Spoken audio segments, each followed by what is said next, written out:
นะโมพุทธายะสิทธังนะโมพุทธายะสิทธัง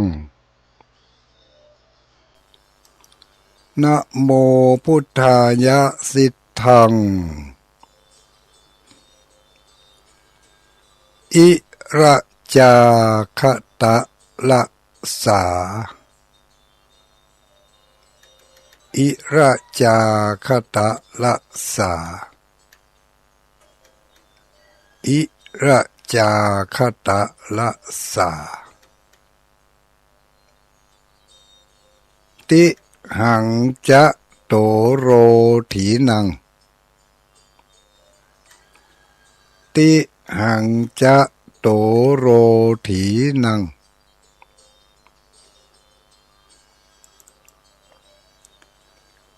ติหังจะโตโรถีนัง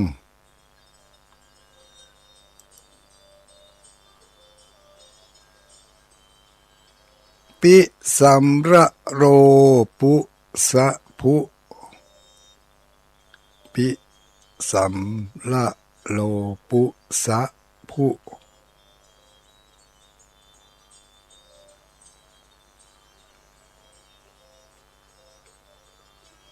ปิสัมระโลปุสัตพุทอิติปิอิติปิโสภะกวาอะอิติปิโสภะกวาอะ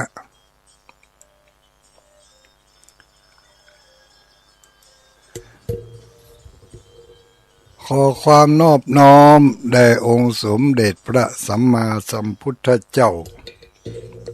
ขอน้อมอภิวาทแด่พระสัทธรรมเจ้าขอน้อมนมัสการแด่พระอริยสงฆ์เจ้าขอถวายความเคารพมาอย่างท่านพระคุณเจ้าท่านเจ้าคณะพระสังฆาธิการท่านครูบาอาจารย์พระสงฆ์องค์สังฆเจ้าทุกรูปทุกตนทุกองค์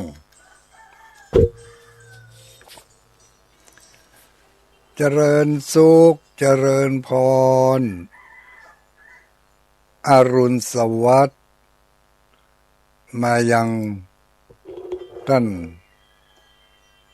พุทธศาสนิกชนทั้งหลายทุกผู้ทุกคน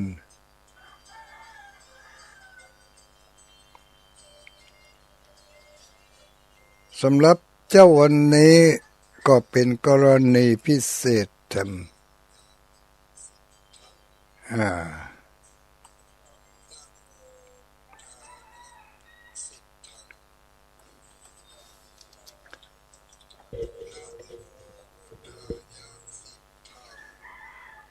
เนื่องจากว่าเจ้าวันนี้เป็นกรณีพิเศษก็เนื่องจากว่าได้มารับภาระหน้าที่ปฏิบัติหน้าที่แทนเนาะรับหน้าที่แทนผู้ที่เป็นจัดรายการภาคเจ้าวันพฤหัสบดีเวลา05ถึง06 05ถึง06ทุกวันพฤหัสบดีก็เป็นท่านพระครูอภิวัฒนวิกรมแต่เนื่องจากว่าเจ้าวันนี้เพิ่งก็ติดภาระทางด้านศาสนกิจบ่ทันที่จะจัดรายการหรือว่าบ่ทันที่จะมานำเสนอเนื้อหาสาระนำธรรมคำสอนแก่ ศรัทธาญาติโยมทั้งหลาย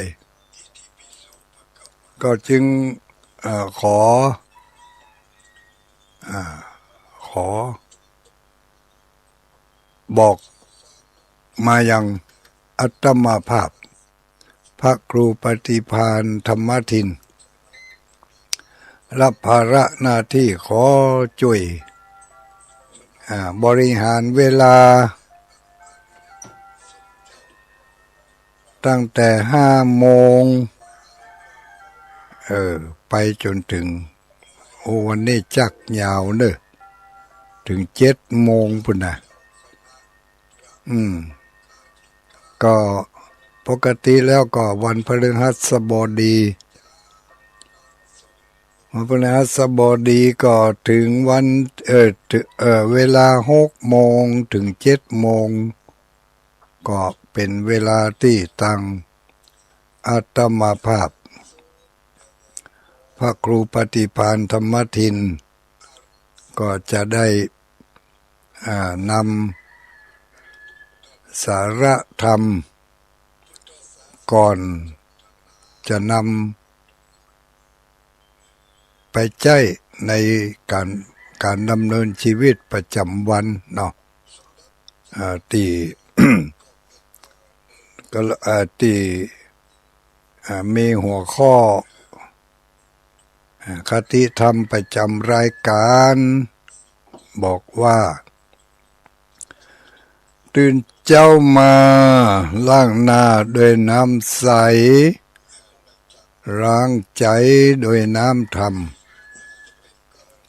ล้างหน้าด้วยน้ำใสล้างใจด้วยน้ำธรรมอันนี้ก็จะเอาสิ่งละอันพันละน้อยมาช่วยสำระล้างความนึกความคิดก่อนที่จะไปเผชิญกับโลกภายนอกนี่ก็ตั้งแต่เราตื่นมาลืมมืนตาตื่นขึ้นมาก็จะต้องไปเผชิญกับอารมณ์ต่างๆที่จะเข้ามาทางหูทางตาทางลิ้นทางกายทางใจเนาะสิ่งเหล่านี้มันเข้ามาทางช่องทางนี้ก็มีสิ่งที่ดีแล้วก็สิ่งที่บ่ดีมันเข้ามาหมดเข้ามาสู่ตัวสู่ใจของเราถ้าหากว่าเราบ่ได้เตรียมตัวต้อนรับเอาไว้เราก็จะรับหมดดีเขาก็จะฮับบ่ดีเขาก็จะฮับฮับไปก็มันก็เหมือนกับการบริโภคการกินอาหารอย่างละอ่อนที่มันกำลังฮัดอย่างเนี้ยเนาะปะอย่างมาเก็บได้มันก็ใส่ปากเก็บได้ก็ใส่ปากละอ่อนน้อย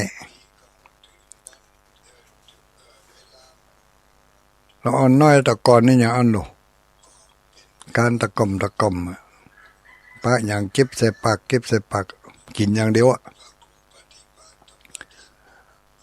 พ่อแม่ผู้ปกครองก็จำเป็นต้องระมัดระวังคอยประคับประคองอันใดดีกินก็เอาปล่อยให้มันกินได้บ่ดีกินก็แค่เอาออกบางรายนี่ถึงได้ควัดออกจากปากเลยนะเนาะเคยนี่เนาะควัดออกจากปากก็ของบ่ดีกินก็บ่ให้มันกินนะ อันใดดีกินก็ให้มันกินไปล้างหน้าด้วยน้ำใสล้างใจด้วยน้ำธรรมก็เช่นเดียวกันอันใดดีกินก็กินอันใดบ่ดีกินก็คายออกมาถ้ามันได้ถ้ามันได้กลับไปแล้วอมไปแล้วเสียงเข้าหูทุกเสียงก็เหมือนกับเศษวัสดุอะไรอย่างเข้าไปในปากของทารกเด็กน้อยเป็นเสียงดีมีประโยชน์ไม่มีโทษอย่างกับคนผู้เป็นพ่อเป็นแม่อาจจะเอาเข้าเอาอย่างข้าวนมก็อย่างก็ให้มันกิน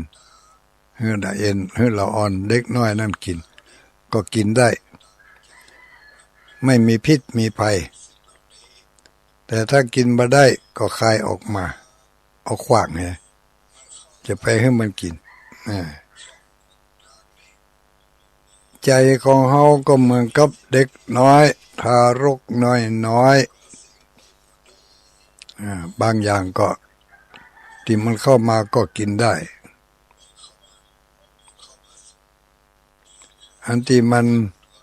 เข้ามาแล้วมันจะเป็นพิษเป็นภัยก็ป้องกันเอาไว้ถึงมันจะเข้าไปแล้วพ่องไปในปาก เผลอกินเข้าไปใจของเฮาเผลอมันไปกึดในทางที่บ่ดีเข้าไปก็ต้องมีการถอยออกมา ลูกเจ้ามาบางทีมันก็กึดดีก็มีประโยชน์สร้างสรรค์ถ้ากึดบ่ดีก็สร้างความเศร้าหมองขุ่นมัวให้แก่จิตใจการดำเนินชีวิตถ้าดำเนินไปด้วยความขุ่นมัวและเศร้าหมองผลที่จะได้ออกมาก็คือความบ่ดีนั่นเองนะตังกัมมังกะตังสาธุยังกัตตวาอนุตตปฏินะตังกัมมังกะตังสาธุยังกัตตวาอนุตตปฏิทำกรรมใดแล้วร้อนใจภายหลังกรรมที่ทำนั้นไม่ดีเลยอันนี้ก็เป็นพุทธภาษิตเนาะพระพุทธเจ้าเป็นตรัสเทศนาเอาไว้นะตังกัมมังกตังสาธุยังกัตวาอนุตตปฏิ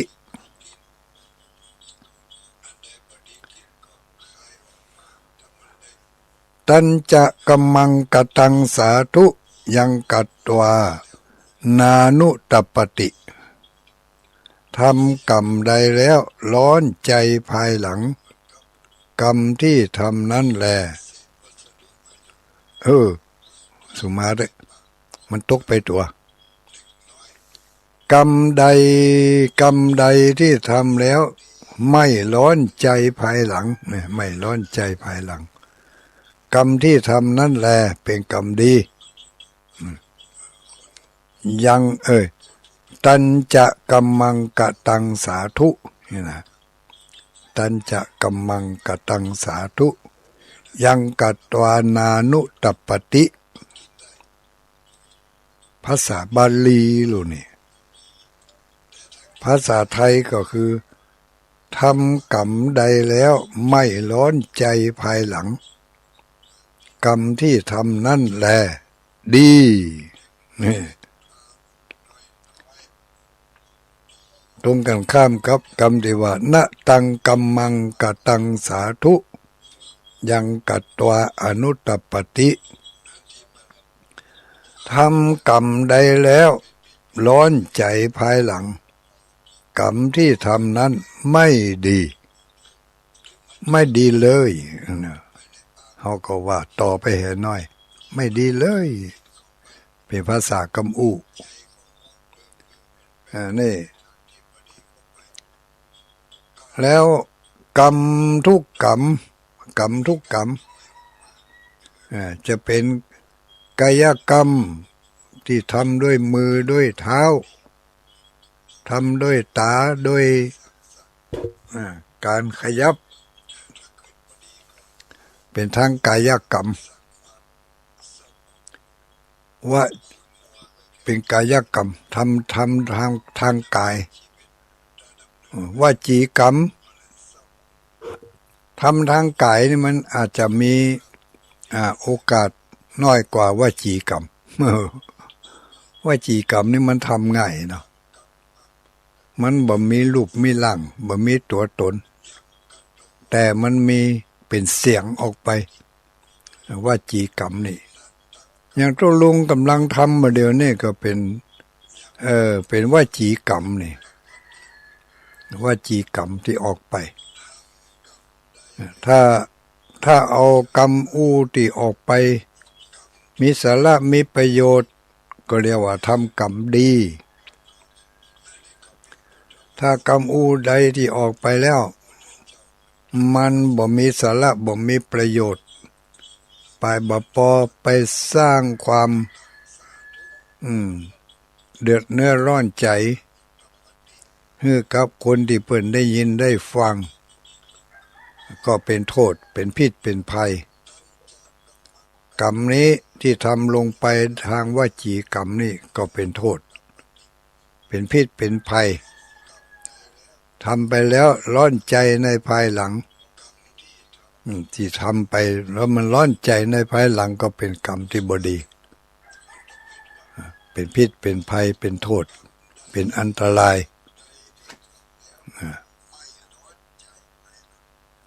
นี่ก็เป็นน้ำธรรมล้างใจน้ำใสล้างหน้าเสริมด้วยเครื่องสำอาง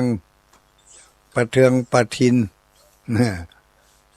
ร่างกายผิวพรรณ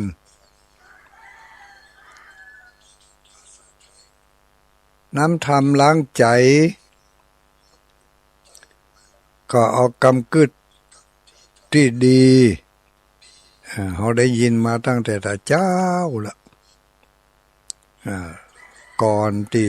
ตุลุงจะมาปะนี่ก็ฟังท่านอาจารย์มหาสมชาติวันอื่นๆก็ฟังท่านครูบาอาจารย์รูปอื่นตนอื่นล้วนแล้วแต่เป็นน้ำธรรมที่นำมาล้างใจใจของเขาเนี่ยมันกึดไปในสารพัดสารเพไปตามแรงผลักดันของกิเลสแรงผลักดันของบุญถ้าแรงผลักดันของบุญก็เนี่ยกึดดีในฝ่ายกุศลถ้าแรงผลักดันที่มันออกมาในฝ่ายบดีก็เป็นอำนาจของกิเลสในฝ่ายอกุศล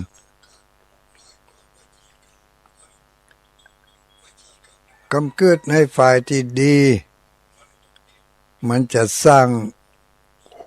ความจุ่มอกจุ่มใจยิ้ม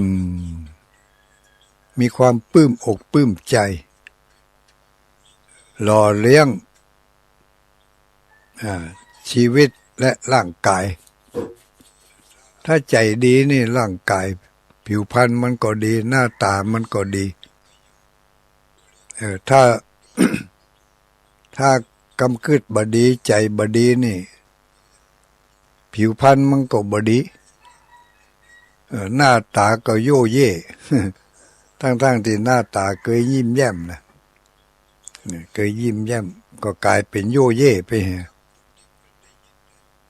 หน้าตาที่เคยสดชื่นเบิกบานก็เป็นหน้าตาที่ห่อเหี่ยวอับเฉามัน กำกึดนี่มันออกจากใจแต่มันไปแสดงออกทางหน้าตา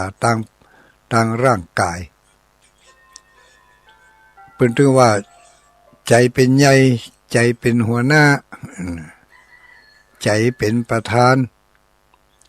ถ้าใจดีอย่างอื่นมันก็ดีแหละ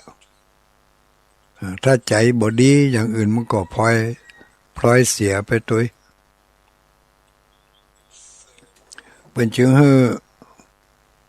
มีการประคับประคองใจ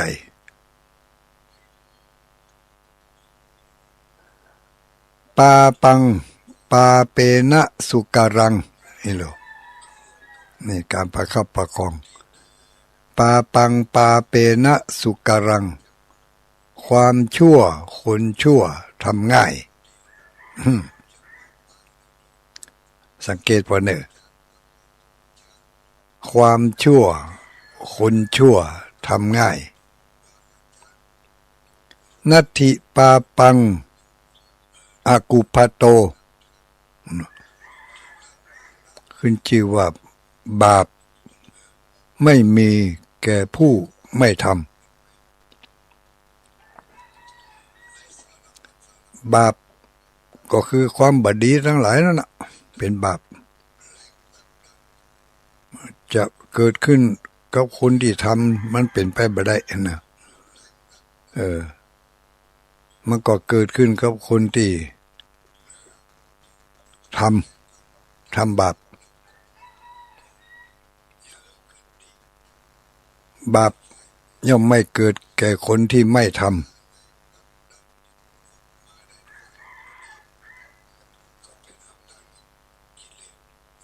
ความคิดก็เป็นการกระทำทางมโนกรรมมโนก็คือใจใจดีกึดดีใจให้กึดให้ใจดีกึดดีใจให้กึดให้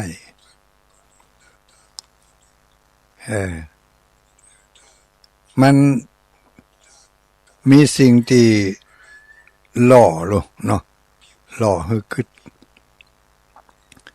ยั่วยุมายั่วยุสิ่งยั่วยุทั้งหลายมันก็เข้ามาตั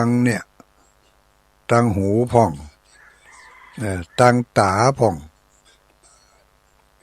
เข้ามาตังอายตนะตังหกเข้ามาตังหูตังตาได้หันได้ยิน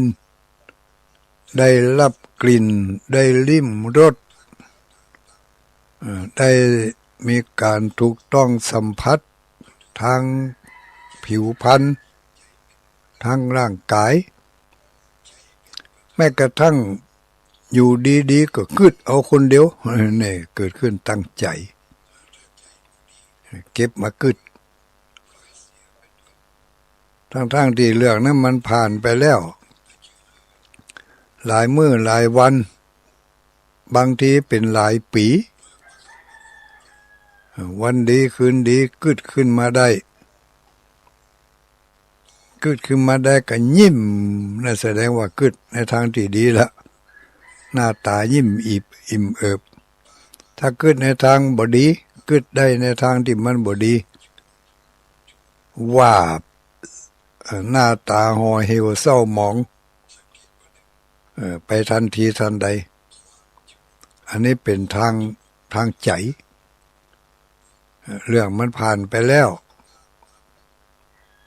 เรื่องบ่ดีบ่พออกบ่พอใจกับไผผู้ใดกับเหตุการณ์มาหยังก็บ่ยอมสะยอมขว้างก็ยังเก็บมากึดอยู่อันนี้ก็เรียกว่า ทางใจเนาะทางใจเก็บมาคิด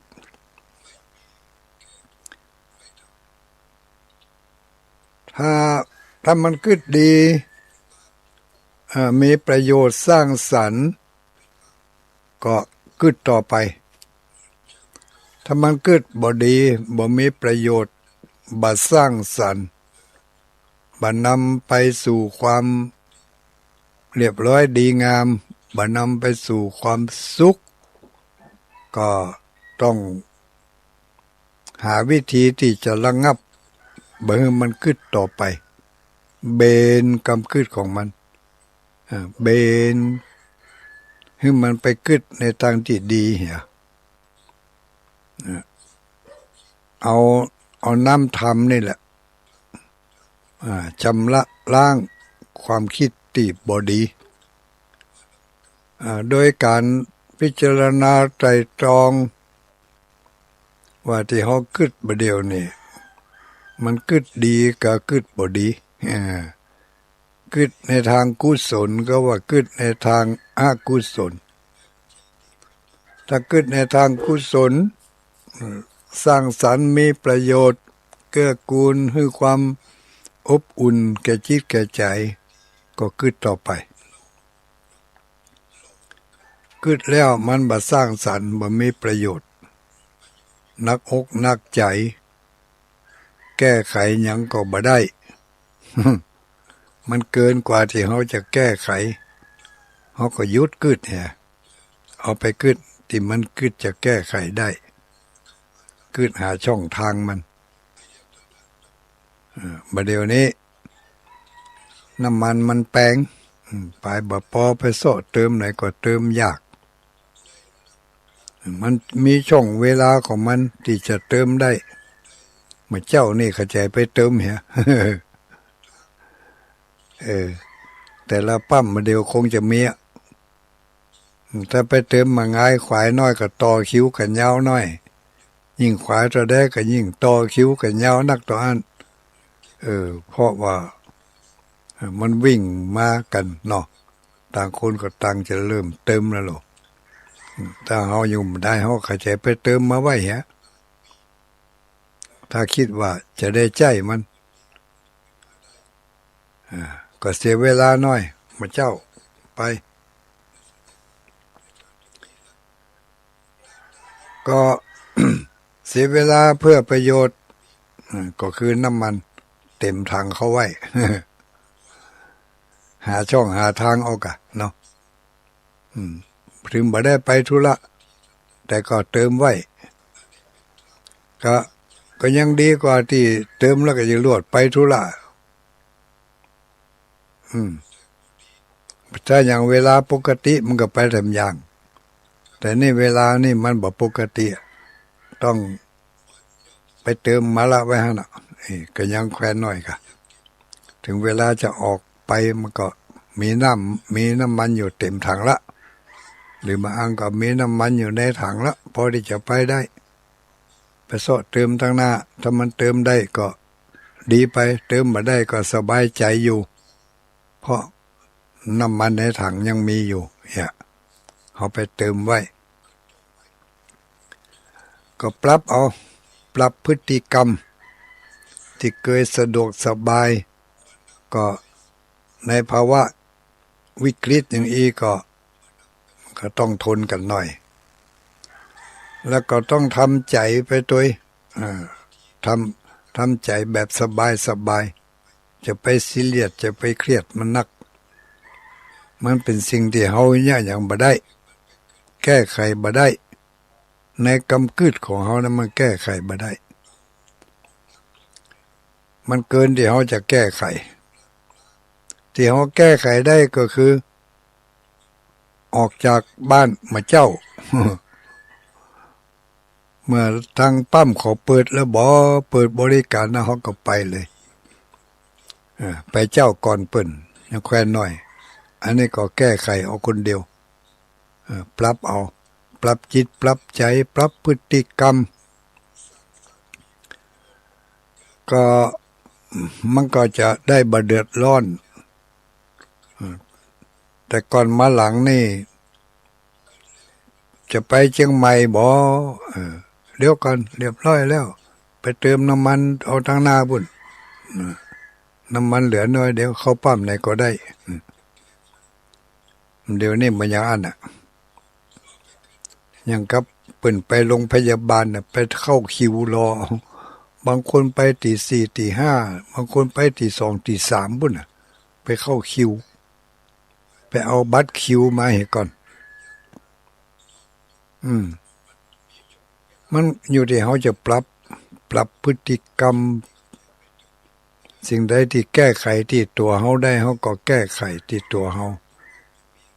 ที่แก้ไขที่ตัวเขาบ่ได้เขาจะไปแก้ไขคนอื่นนั้นมันก็แก้ไขยากให้จะไปคืดแก้ไขมันถ้าไปคืดแก้ไขแล้วยุ่งไปใหญ่เก็บมาคืดมันยังบ่อย่างอันมันยังบ่อย่างอีมันน่าจะเป็นอย่างนั้นน่าจะเป็นอย่างนี้ก็เขาบ่ไปเป็นผู้บริหารแล้วเขาไปคืดแทนผู้บริหารพุ่นไปคืดข้ามขั้นมันไปเหี่ยก็อมตุกอยู่หั่นกะเนาะเขาคืดที่เขาอยากได้ที่เขาอยากบ่ได้เขาก็ไปคืดมันก็เสียเวลาเนี่ยเสียอารมณ์เสียความรู้สึกไปสะสมเอาสิ่งที่มันทำให้เกิดความขุ่นข้องหมองใจมาไว้ในกำกึดแล้วมันก็กึดอยู่หั่นน่าจะอย่างอันน่าจะอย่างอีน่าจะปฏิบัติอย่างนั้นอย่างนี้เขาบ่เป็นผู้ที่บริหารเขาเป็นผู้รับการใช้บริการก็ทำตัวทำใจเป็นผู้รับใช้บริการปรับเปลี่ยนพฤติกรรมของตัวเองเข้ากับสถานการณ์เข้ากับเหตุการณ์มันก็จะเบาอกเบาใจทำน้อยเขาจะไปเปลี่ยนที่อื่นนั้นมันเปลี่ยนยากเปลี่ยนบ่ได้ต้องเปลี่ยนที่ตัวเฮานี่เปลี่ยนที่ใจเฮานี่ปรับตัวปรับใจให้เข้ากับสถานการณ์กับเหตุการณ์ความทุกข์มันมีนักมันก็จะลดลงเพราะเราเข้าใจยอมรับสิ่งที่เกิดขึ้นลบหลีกเลี่ยงสิ่งที่เราบ่ต้องการบ่ปรารถนาลบเหตุการณ์บ่ได้ก็ลบที่ใจเพ่ลบที่ใจจะไปเอามากึดเมินกึดหลายเตื้อถ้ากึดก็กึดในทางหลีกทางลบทางหนีหนีตุกเนาะหนีตุกลบตุกถ้าเราไปกึดเกินขีดเกินหน้าที่ก็แบกตุกเอาไว้มันน่าจะอย่างอันมันน่าจะอย่างอันกึดน่าจะอย่างอันน่าจะอย่างอันไปเลยแล้วก็มันบ่เป็นน่าจะอย่างอันสักกำเพราะมันนอกเหนือจากการกระทำที่เขาจะทำได้นอกเหนือจากกำอู้ที่เขาที่จะอู้ได้ที่จะสั่งการได้ก็เป็นทุกข์ลำบากก็เอาน้ำธรรมมาชำระล้างความทุกข์อันนั้นออกไปโดยการปรับเปลี่ยนพฤติกรรมทำไมกึดยอมรับสิ่งที่เกิดขึ้นมันเป็นสิ่งที่ภัยไม่อยากให้มันเกิดแต่มันก็เกิดของมันแล้วเฮาบ่จะเป็นผู้สร้างเหตุที่ทำให้เกิดแล้วเฮาจะไปดับเหตุนั่นได้อย่างไรเ ราะเขาไม่ใช่เป็นผู้สร้างถ้าเขาเป็นคนสร้างเขาเป็นคนเนี่ยเขาก็กึดได้กะกึดเนี่ยกึดทำลบหลีกเลี่ยงสิ่งที่มันบ่อำนวยความสะดวกให้แก่เขาก็ไปกึดไปเนี่ยไปทำสิ่งที่อำนวยความสะดวกให้แก่เขาได้ก็คือการทำใจยอมรับสถานการณ์และเหตุการณ์ที่มันเกิดขึ้นว่าโอ้มันเป็นอย่างนี้เองมันถึงเป็นอย่างมันถึงจะเป็นอย่างแถมหลายมื้อหลายวันอยู่ทำใจยอมรับอะไรมันเกิดขึ้นมาแล้วนอกเหนือความสามารถที่เขาจะไปบังคับบัญชามันได้เขาก็ปรับใจของเขายอมรับมันถึงจะอย่างทำหลายวันอยู่เนอะหลายเดือนอยู่เนอะฟ้าฝนมันจะตกมันก็ตกห้ามมันก็ถึงบ่ได้ก็ยังได้ก็ยอมรับมันให้กะเนาะสถานการณ์ได้เหตุการณ์การทำใจเป็นสิ่งสำคัญในครอบครัวของเฮาที่มันเกิดความวุ่นวายที่มันเกิดความบัดสงบก็เนื่องจากการไม่ทำใจบ่ยอมปรับใจให้เข้ากับเหตุการณ์ให้รองรับกับเหตุการณ์ที่มันเกิดขึ้นภายในครอบครัวของเราบ่ปรับตัวเองให้เข้ากับเหตุการณ์นั้นจะไปปรับเหตุการณ์นั้นให้มันเข้ากับเรามันตรงกันข้ามนะเราปรับตัวเข้ากับเหตุการณ์กับไปปรับเหตุการณ์ให้เข้ากับตัวเราเนี่ยปรับเหตุการณ์ให้เข้ากับตัวเรานี่มันก็ได้เป็นบางสิ่งบางอย่างแต่มันก็บ่ถาวรนะมันก็บ่ถาวรอย่างเขาอยู่ในห้องเกิดมันมีความร้อนเขาเอาพัดลมมาเปิดเนาะเปิดพัดลมเขานั่งอยู่บนเก้าอี้เปิดพัดลมเป่าเขาสู้มันร้อนเขาปรับพัดลมหมุนพัดลมให้มากระด้างให้เป่าที่ตัวเขานี่พัดลมมันก็เป่าเขาเย็นแต่ถ้าหากว่าเขามีความจำเป็นจะต้องลุกไปต้องลุกออกจากที่ห้านไป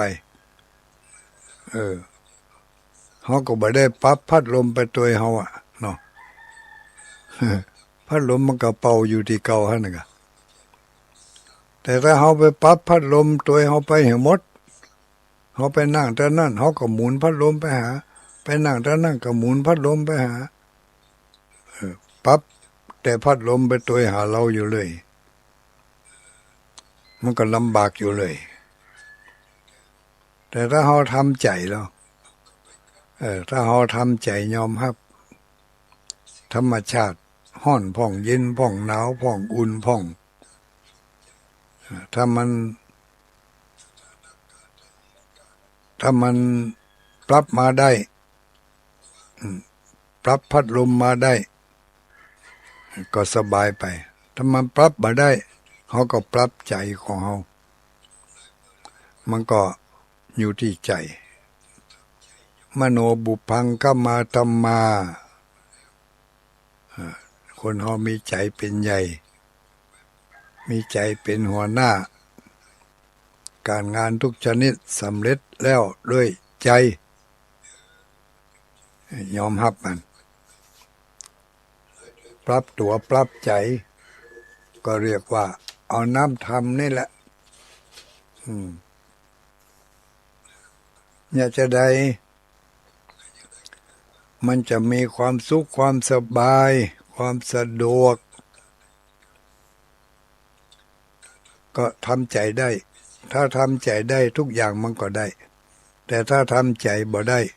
ทุกอย่างมันก็เดือดร้อนวุ่นวายจงมันทำใจมันฝึกหัดใจยอมรับสภาพยอมรับต่อเหตุการณ์ที่มันเกิดขึ้นอันใดควรจะเก็บมาไว้ในใจเพื่อนำไปปรับปรุงและแก้ไขก็เก็บมาไว้แล้วนำไปปรับปรุงแก้ไขอันใดไม่ควรจะเก็บมาใส่ใจก็ปล่อยไว้ทิ้งไว้จะไปเอามาเป็นกรรมกืด กืดได้มันก็แค่นั้นกืดได้ก็เนี่ยยังบ่ได้มันเกินไปเกินขีดเกินความสามารถของเฮาก็ปล่อยมันไปให้พ่องอ่านข่าวทางด้านมันยังเขาว่ากันโซเชียลนั่นน่ะบางข่าวอ่านไปแล้วเกิดความตุกใจบางข่าวอ่านไปแล้วเกิดความสบายใจบางข่าวอ่านไปแล้วเฉยๆจะฮือความทุกข์ก็บ่ใจจะฮือความสุขก็บ่ใจอ่านให้มันผ่านไปมันก็อย่างเงี้ยที่มันเข้ามาในหัวอกหัวใจของเฮาถึงมื้อถึงวันนี้ดีพ่องให้พ่องอันใดดีก็เลือกเก็บไว้มึนๆกึดแล้วกึดแถมกึดถอกกึดถอน อันใดที่มันบ่ดีบ่มีประโยชน์จะไปเก็บมากึดกึดได้ก็เนี่ยอย่างมันบ่ได้กำโบราณเพิ่นว่ากาบได้บินบ่ได้ กาบได้บินบ่ได้ก็อย่างที่เฮากาบข่าวต่างๆที่อยู่ในโซเชียลนั่นน่ะกาบได้บินบ่ได้กึดได้เนี่ยบ่ได้ก็อันเดียวกันเนาะกาบได้บินบ่ได้บางทีมันก็กาบมานักลำไปบินบ่ได้มันนัก เอาไปบ่แป้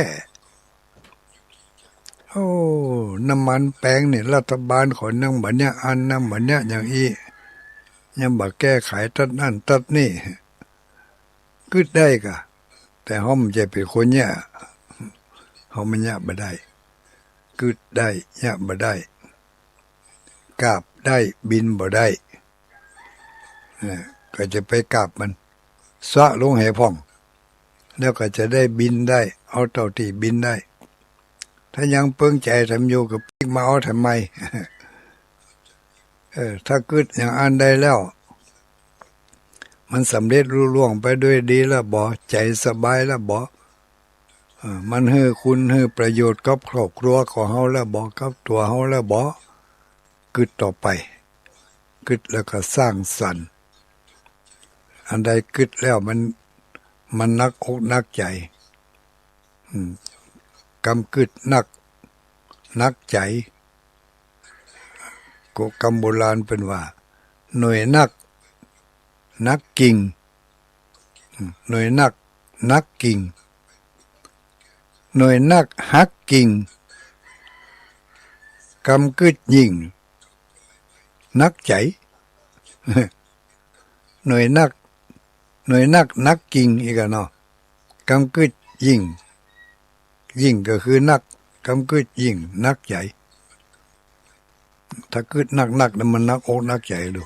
หายใจใหญ่เนี่ยหายใจใหญ่โซ่กำกึดยิ่งนักใจเจ้าวันนี้เป็นเจ้าของวันพฤหัสบดีที่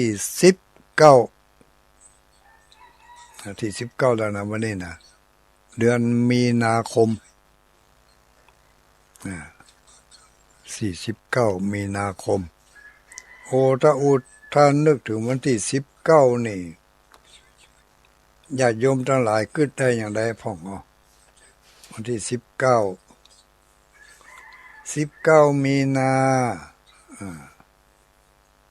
วันนี้เดือนเจ็ดออกแล้วเนอเดือนเจ็ดออกแล้วเดือนเจ็ดออก1 ค่ำแต่ว่านี่เดือน6ดับไปแล้ววันนี้เดือนเจ็ดออก1 ค่ำภารกิจอย่างต่างๆก็จะเริ่มมาทำเนอะ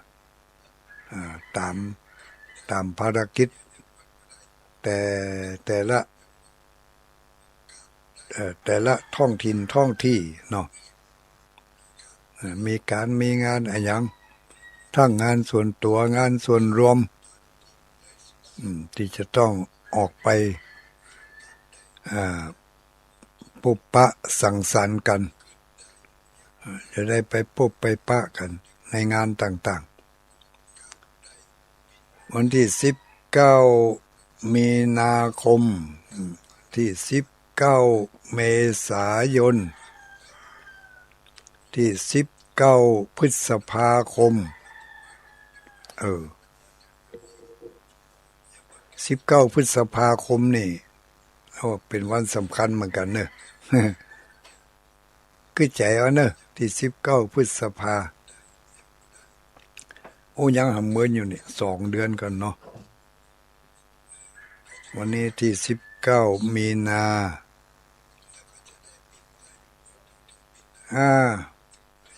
เดี๋ยวนี้จะ6 โมงละตามปกติแล้วก็6 โมงก็เป็นรายการที่ตุลุงดอยจะนำเสนอสาระเล็กๆน้อยๆเป็นกู้เป็นกิมกับญาติโยมบางพ่องก็ยังอยู่ในที่นอนเปิดวิทยุฟังอยู่บางพ่องก็ออกมาตั้งนอกตั้งปังล้างหน้าล้างตาโดยน้ำใสๆพร้อมที่จะล้างจิตล้างใจโดยน้ำพระธรรมตามปกติกิจวัตรประจำวัน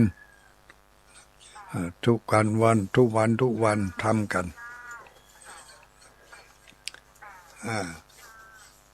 อันนี้ก็ว่ากันไปเนาะ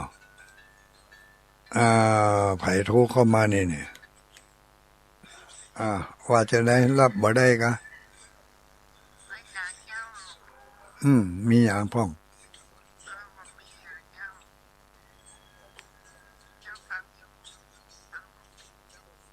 ฟังจากที่ไหนโดยสะเก็ตบ้านยังอ๋อ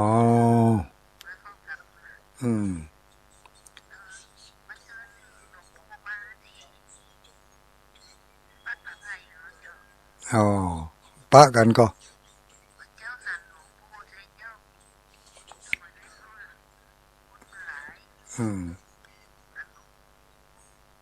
โอเคปะกันวันที่22เนอะ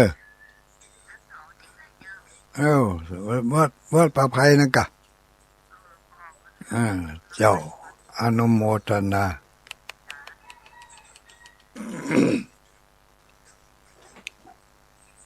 เดือนเมษานี่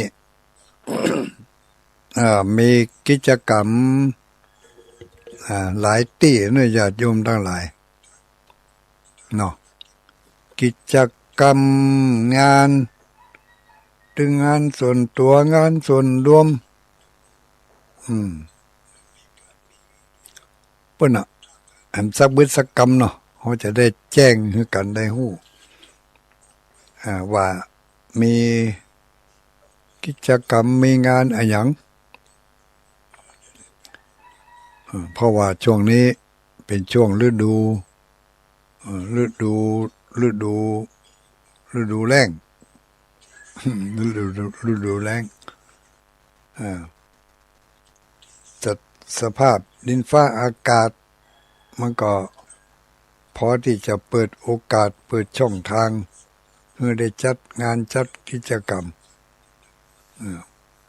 หน้าแล้งไปสะดวกมาสบายแต่ก็ยังว่านะสภาพดินฟ้าอากาศมันเอื้ออำนวยแต่สภาพแวดล้อมบางสิ่งบางอย่างเหตุการณ์บางเหตุการณ์มันบ่เอื้อก็ต้องปรับตัวปรับใจทำใจให้ยอมรับเหตุการณ์ต่างๆมันนอกเหนือการควบคุมของเฮาแล้วเขาก็จะไปซีเรียสกับมันนักเป็นกำกืออยู่หั่นเองนะ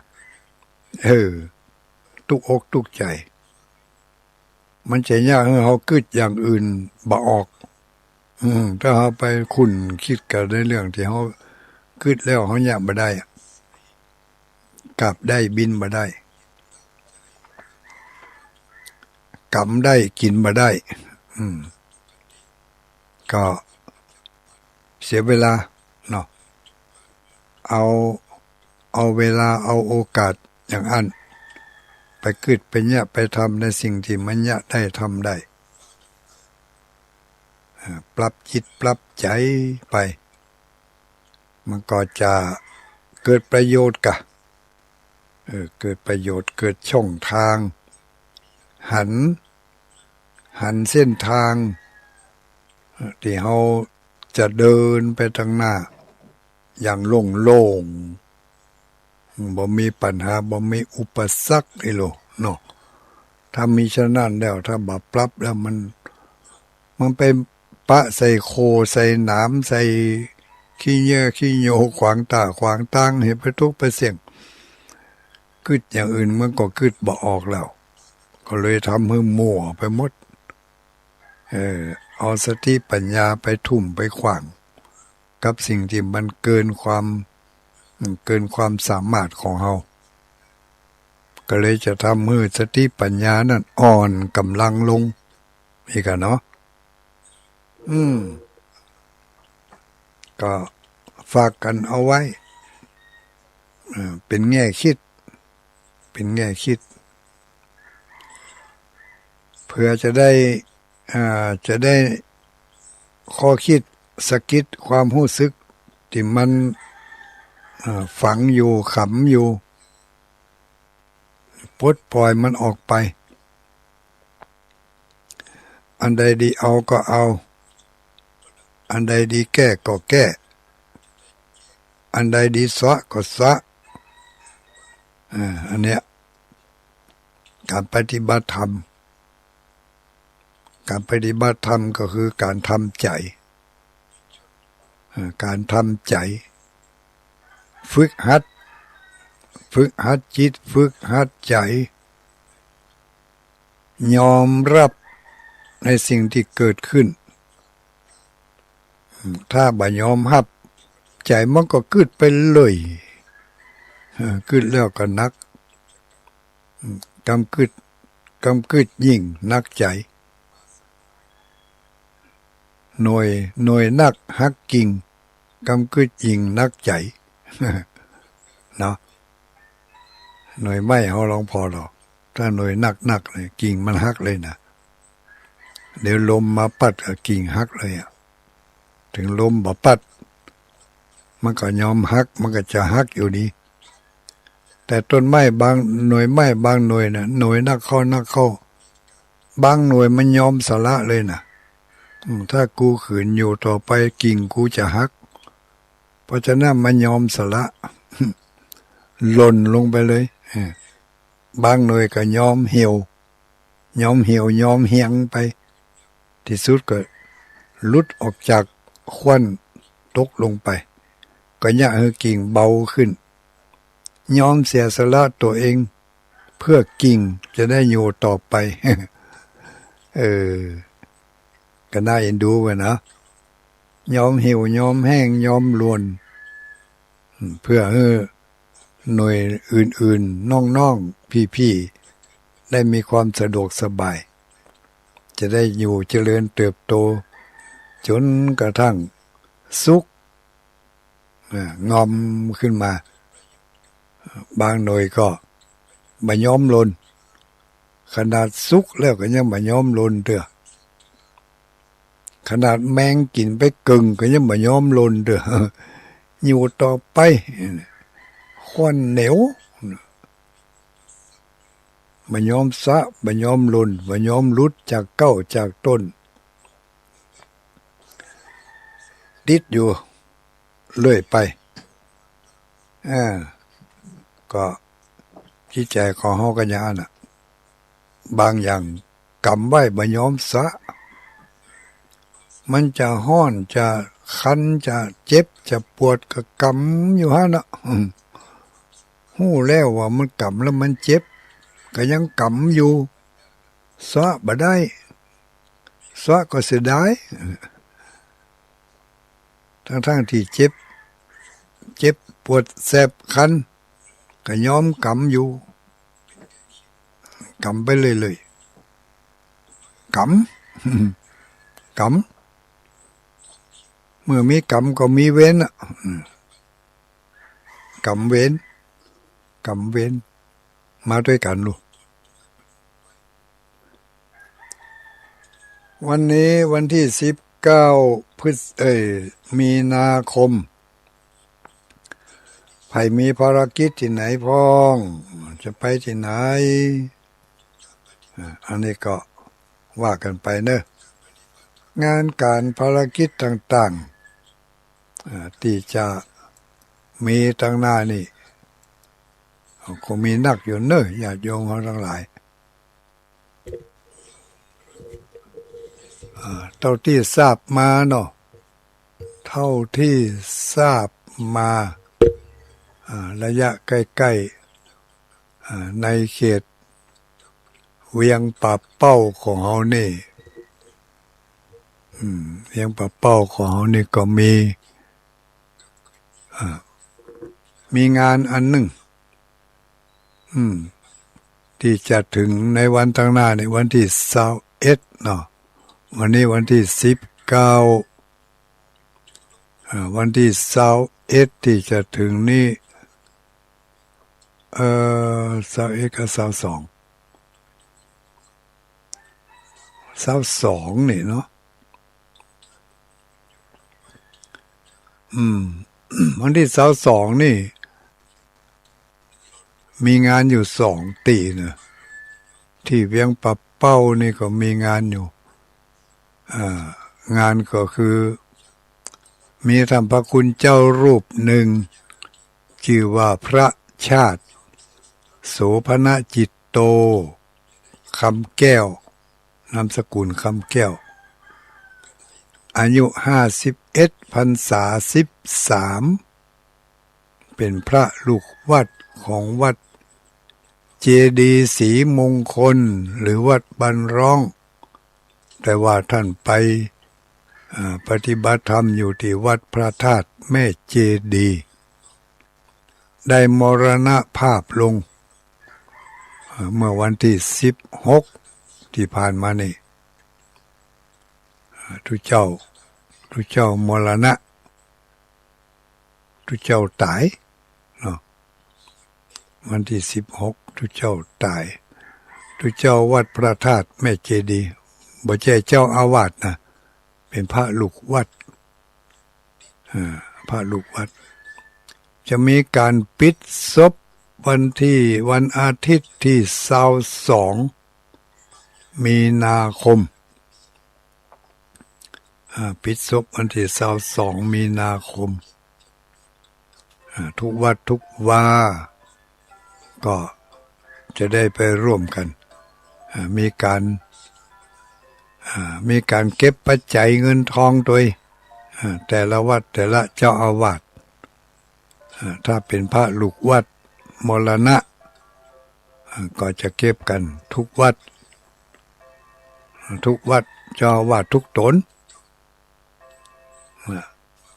ละ 1,000 บาทกระจุก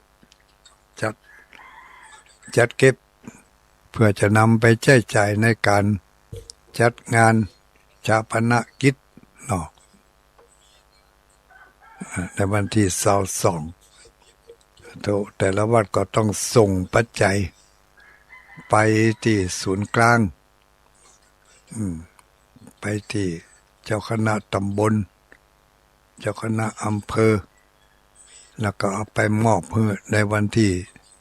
ทำการปิดศพ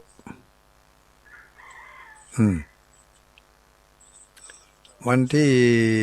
อาทิตย์ที่22ปิดศพที่วัดพระธาตุแม่เจดีย์เนอะพี่น้องเวียงปับเป้าหรือว่าพี่น้องต่างถิ่นต่างที่ฮู้จักก็ไปร่วมกันเนอะท่านพระคุณเจ้าชื่อว่าพระชาตินี่นะทุเจ้าชาติโสภณจิตโตที่อยู่วัดพระธาตุแม่เจดีย์ตำบลแม่เจดีย์อำเภอเวียงปับเป้าจังหวัดเชียงรายนี่เป็นจะปิดศพวันที่22วันนี้วันที่19แล้วก็วันที่22เช่นเดียวกันอันนี้ก็เครือข่ายคลื่นสีขาวเพื่อชาวประชาก็มีงานศพของทุเจ้าเหมือนกันมีงานศพของทุเจ้าที่ไหนนี่ญาติโยมมีหลายที่นะวันที่22นี่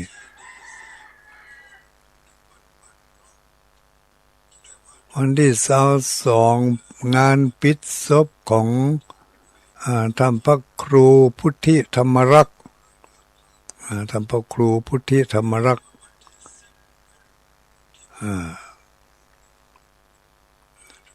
อันนี้เพิ่งก็อยู่วัดบ่อทองวัดป่าไผ่บ่อทอง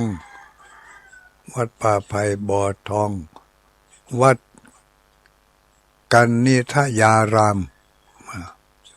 วัดกันนิทยารามตำบลแม่ปงอำเภอดอยสะเก็ดจังหวัดเชียงใหม่อันนี้เพิ่งก็มรณภาพวันเดียวกันวันที่16ได้ทำการรดน้ำศพไปแล้วเมื่อวันที่17ที่ผ่านมาอันนี้ก็จะมีการปิดศพไว้ก่อนในวันที่22เช่นเดียวกันในวันอาทิตย์ที่22จะมีการปิดศพของตุลุงเทียนเนาะตุลุงบุญเทียนท่านพระครูบุญเทียนพระครูพุทธิธรรมรักษ์วัดป่าไผ่บ่อทองไผ่ที่ฮู้จักมักคุ้นกับเปิ้นก็ไปร่วมเด้อที่อำเภอดอยสะเก็ดตำบลแม่โป่งในวันที่22กี่ข้อง่ายแล้วก็ไปนะไปวันที่วัดพระธาตุแม่เจดีย์ก็วันที่22เช่นเดียวกันวันนี้วันที่19นี่ก็งานศพทุเจ้าเหมือนกันงานศพทุเจ้าตุลุงอันนี้ที่อำเภอสันกำแพงนะเครือข่ายคลื่นสีขาวอยู่ในอำเภอสันกำแพงก็ไปร่วมกันมีการเพิ่นจะมีรดน้ำศพกะเนาะมีการรดน้ำศพ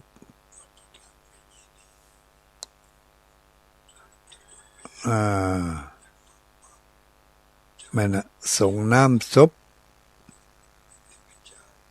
ของตุลุงอย่างตุลุงอินปันตุลุงอินปันหรือว่าท่านพระครูทิพยพิมลท่านพระครูทิพยพิมลตุลุงอินปันอายุ79พรรษา46อดีตเจ้าอาวาสวัดสันใต้ตำบลสันกำแพง อำเภอสังกำแพงจังหวัดเชียงใหม่โอ้ในอำเภอสังกำแพงเนี่ยตะกี้อำเภอดอยสะเก็ดนะโอ้ทุกเจ้าฮอกก็ตายกันไปจัดหลายอำเภอเวียงป่าเป้าตนหนึ่งเนาะอำเภอดอยสะเก็ดอันนี้ที่ทราบมานะตนเดียวนี่นะ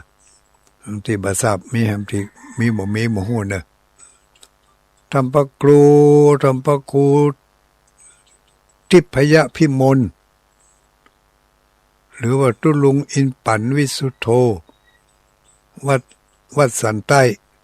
เจ้าอาวาสอดีตเจ้าอาวาสวัดสันใต้ตำบลสังกำแพงอำเภอสังกำแพงจังหวัดเชียงใหม่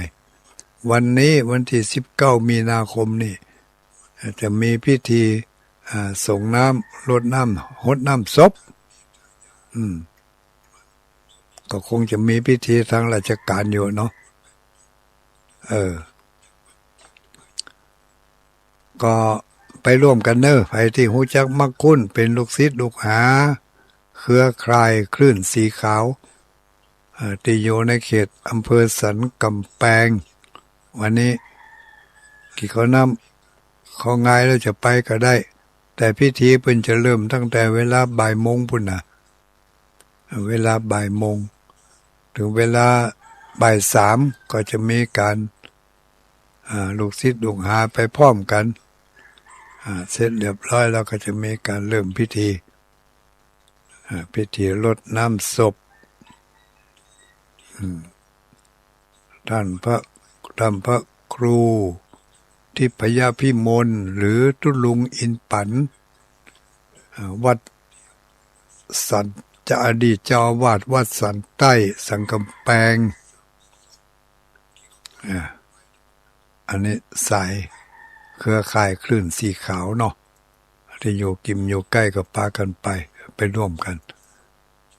วันที่22วันที่24นี่สายเหนือเนอะสายเหนือนี่วัดเชตุพนสันก้งน้อยเชตุพนสันก้งน้อยอำเภอเมืองจังหวัดเชียงรายพิธีพระราชทานเพลิงศพท่านพระครูวิจิตรธรรมาภิรักษ์ทวินจิตตธรรมโมหรือว่าตุลุงอุดอันนี้ก็อยู่ที่วัดเชตุพนสันก้งน้อยจะทำพิธีพระราชทานเพลิงในวันที่24มีนาคมวันนี้วันที่19ละวันอังคารที่24นี่เนอะไปที่หูจักมักคุ้นเพราะว่าทำพระคุณเจ้าทำพระครูก็เป็นคนหลายวัดหลายวาที่คณะสัตยาติโยมหูจักกันก็แจ้งข่าวให้กันได้รับทราบเพื่อว่าจะมีโอกาสได้ไปไหว้ไปสาไปขอขมาลาโทษเนาะเป็นจะทำการชาปนกิจหรือว่าทำการพระราชทานเพลิงในวันที่24นอกนั้นก็คงจะมีทำหลายวัดที่ทุกเจ้ามรณภาพปีนี้ได้ยินข่าวหลายวัดทั้งก็มีเชียงใหม่ก็มีเชียงรายก็มีใกล้ๆเฮานี่พะเยามีหุ่นเด้อเครือข่ายคลื่นสีขาวก็มีข่าวหมู่นี้ที่เอามาแจ้งมาบอกคือกันได้ฟังกันมีโอกาสมีเวลาก็ไปขอขมาการวะที่ได้ล่วงเกินเขาอาจจะล่วงเกินโดยกายกรรมวจีกรรมมโนกรรมวาระสุดท้ายมาถึงแล้วต่างคนต่างจะไปละไปสู่ภพสู่ภูมิของภัยของมันทำกรรมอันใดไว้อย่างใดมรณภาพตายไปแล้วจะได้ไปสู่ภพใดภูมิใดก็อยู่ที่บุญนำกรรมจุ๋งเนาะ บุญนำกำจุงบุญนำบาปจักทำบุญมานักจะตายบุญนั้นก็จะจักจะแสดงออกให้ได้หู้ได้หันจะได้นำไปสู่ในทางที่ดีอย่างน้อยๆอาจจะเกิดมาแถมภพหนึ่งชาติหนึ่งก็อาจจะเป็นมนุษย์แถมก็ว่าได้จะไปเกิดเป็นเดรัจฉานก็แล้วแต่หรือว่าจะไปเกิดอยู่ในอบายภูมิอยู่ในที่บัจจัยอบายภูมิก็คือสุขติภูมิสุขติภูมิก็มีมนุษย์สวรรค์พรหมอันนี้เป็นสุขติภูมิมนุษย์นี่มีถึงสุขติทุกขติเนาะอยู่ด้วยกันเนี่ยก็เป็นสุขติก็แล้วกันเพราะว่ามันมีโอกาสที่จะได้ปฏิบัติตนปฏิบัติตัวให้สูงยิ่งขึ้นโอกาสของการเกิดเป็นมนุษย์นี่มันมีโอกาสที่จะพัฒนาจิตวิญญาณให้เป็นจิตวิญญาณที่สูงขึ้นที่ดีที่เด่นขึ้นได้ถ้าไปเกิดเป็นภพอื่นภูมิอื่นนั่นก็พัฒนายากเนื่องด้วยสถานภาพหลายอันหลายอย่างบ่เอื้ออำนวยแต่มาเกิดเป็นมนุษย์แล้วทุกอย่างเอื้ออำนวยหมดเหลือกระใจอย่างเดียวจิตใจจะยอมรับจะเนี่ยอย่างใดจะทำอย่างใดจะไม่ทำอย่างใดอยู่ที่ใจก็มนุษย์เป็นแดนกลางจะขึ้นบนจะลงลุ่มก็อยู่ที่มนุษย์นี่แต่การจะเกิดมาเป็นคนแถมพระพุทธองค์บอกว่ามันเป็นเรื่องยากมากที่จะเกิดมาเป็นมนุษย์แถมข้างหนึ่งยากมากเมื่อเป็นมนุษย์แล้วนำมาพบมาปะกับสิ่งดีๆเรื่องดีๆก็เป็นเรื่องที่ยากทำอย่าง จะได้เกิดมาเป็นคนครบถ้วนอาการ32ก็ยากอยู่แล้วเนาะก็เกิดมาเป็นมนุษย์ได้มาพบมาปะกับตระกูลที่เป็นสัมมาทิฏฐิก็ยิ่งยากขึ้นไปแถมลองสังเกตพอผู้ที่เป็นสัมมาทิฏฐิผู้ที่มีฐานะดีมีความพร้อมทุกอย่างแต่หาบุตรหาลูกได้ยากเพราะอะไรอย่างเพราะว่าผู้ที่สมควรจะไปเกิดในตระกูลนั่นในวงนั่นมันหายากคุณสมบัติบ่พร้อม ที่จะไปเกิดในตระกูลนั่นได้ถึงมีคุณสมบัติบางอย่างพร้อมที่จะไปเกิดได้แต่ว่ามีพฤติกรรมบางอย่างละบ่ได้ก็ต้องไปเป็นคนที่มีความประพฤติผสมกับฐานะที่ตัวเองได้ไปเกิดอย่างนี้ก็มีคนที่ไปเกิดในตระกูลที่เป็นสัมมาทิฏฐิพ่อก็ดีแม่ก็ดีปู่ย่าตายายก็เป็นคนดีฐานะก็ดีแต่ตัวเองได้ไปเกิดแล้วไปทำตัวบ่ดีไปทำตัวบ่ดีทำให้ตระกูลวงศาคณาญาติของเพิ่นสูญเสียชื่อเสียเสียงอย่างนี้ก็มีเพราะอะไรอย่าง เพราะว่าบุญส่วนหนึ่งทำให้เขาได้ไปเกิดในที่นั้นแต่บาปส่วนหนึ่งที่เขาได้ทำไว้มันบ่เสี่ยงก็ต้องได้ไปทำบาปต่อไปแถมอย่างเขาจะหารว่า ลูกของ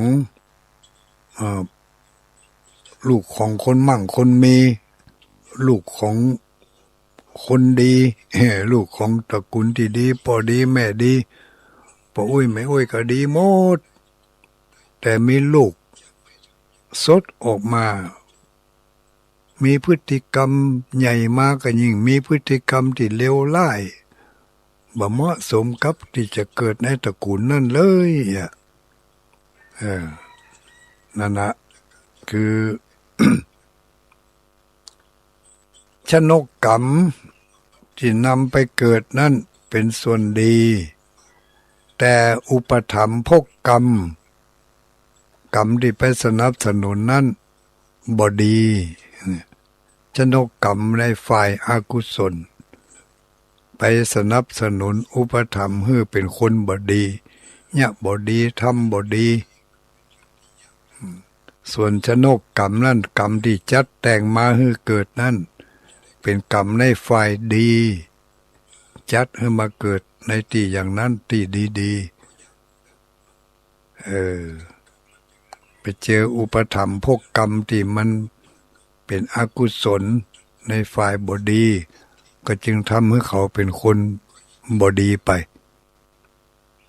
ถ้ายอมเปลี่ยนพฤติกรรม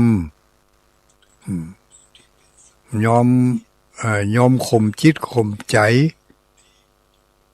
บัญญัติบัทำในสิ่งที่มันเลวร้ายอุปถัมภกกรรมในฝ่ายดีก็จะมาสนับสนุนให้ดียิ่งขึ้นเนาะอุปถัมภกกรรมอุปถัมภกกรรมนี่ ทั้งเป็นอดีตกรรมและปัจจุบันกรรมนะอดีตกรรมแล้วก็ปัจจุบันกรรมแต่ปัจจุบันกรรมนี่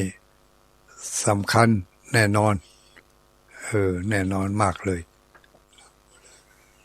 ดังนั้นหมอทั้งหลายที่หู้ว่าเวลานี้มีอุปถัมภ์มีชนกกรรมที่แต่งให้เขาได้มาเกิดในตระกูลที่ดีมีพ่อดีแม่ดีพ่ออุ้ยแม่อุ้ยดีวงศาคณาญาติก็เป็นคนดีแต่ใจของเขาเนี่ยมันจะได้แบบก็จะไปเนี่ยในสิ่งที่บดีอยู่เลยเดี๋ยวก็โอกาสบดีอย่างนั้นเปิดให้เขาได้เนี่ยโอกาสบดีอย่างนี้เปิดให้เขาได้คิด มันจะจะจุงเขาลงไปในทางที่บดีทิกเนี่ยอุปถัมภกกรรมในฝ่ายบดีจะเริ่มจักจุงถ้าหากว่าเขาอ่อนข้อยอมให้มันโดยการเนี่ยไปทำไปตามความบดีที่กึดได้มันก็จะไปเนี่ยในทางที่บดีก็เป็นอุปถัมภกกรรมในฝ่ายที่บดีเสริมเข้าไปทำก็ยังเขาจะกลายเป็นคนบดีไปดังนั้นก็ต้องมีการควบคุมพฤติกรรมอารมณ์อย่างต่างๆโดยอาศัยน้ำธรรมนี่แหละช่วยล้างชำระล้างจิตใจชำระล้างพฤติกรรมที่มันจะเลวร้ายบ่ไปตุยมันบ่ไปตุยอำนาจฝ่ายต่ำมาจักเฮาจุงเฮาดึงเฮาให้ลงไปเนี่ยไปทำในทางที่บดีแม้แต่การนึกการคิดถ้าคิดสิ่งที่บดีบ่อยเข้านะ มันก็จะจำเจอยู่กับการคิดในทางที่บดีนั่นเนาะมันจะหันช่องหันทางหันรูหันแนวคิดหันแนวปฏิบัติในทางที่บดีโล่งโปร่งเนี่ยหื้อใจกระตือรือร้นอยากจะเนี่ยอยากจะทำในสิ่งที่มันบดีไปหันผลประโยชน์เกิดจากการทำบดีกึดบดีนั่นเป็นผลประโยชน์ที่จักจวนทำใจให้ลุ่มหลงอยากจะได้อยากจะเอาเพราะว่ากรรมบดีมันจะมาสนับสนุนให้เรากึดในทางที่บดีไปเลยอย่าให้เราหันว่าที่เขา ที่เขาจะไปเนี่ยในทางบดีน่ะมันมีประโยชน์มีคุณมีค่ามันไปปิดช่องทางความดีความงามเหี่ยไปหันความบดีนั่นเป็นสิ่งที่ดีมีประโยชน์เผลอๆก็ออกกำกึดเป็นกำกึดออกมาไปจะว่าได้ก็จ้างเถอะขอให้ได้อย่างอี้ก็แล้วกันเนี่ยขอให้เขาได้เนี่ยอย่างอี้ขอให้เขาได้อู้อย่างอี้ได้อู้แล้วมันก็สะใจเนี่ยความสะใจความสะใจความสมใจนี่มันเป็นช่องทางเปิดให้เขากลับกลายเป็นผู้ที่บ่ดีไปเหี่ยถ้าเขาตัวมันไปน่ะเพิ่นถึงว่ากรรมปัจจุบันนี่สำคัญกว่ากรรมในอดีตเพราะว่าปัจจุบันกรรมนี่สามารถที่จะเบี่ยงเบนกรรมในอดีตนั่นให้เป็นไปในทางที่ตรงมาเที่ยวไทยเซฟคลิปนี้ไว้ก่อนนะเฮามีกรรมในอดีตเป็นชนกกรรมในฝ่ายบดีมานี่อย่าให้เฮามีสุขภาพร่างกายบดีมีฐานะบดีม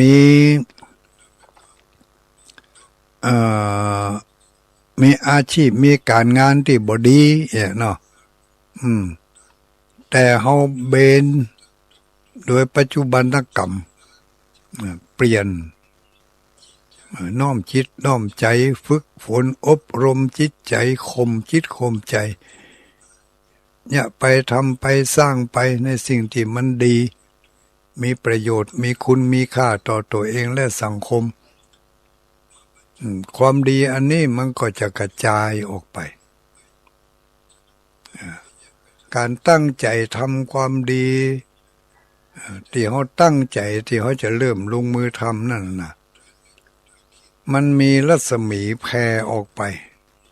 ความดีเหล่านั้นมันจะกระจายออกไปกระจายออกไปโดยรอบตัวเขาเลยนะ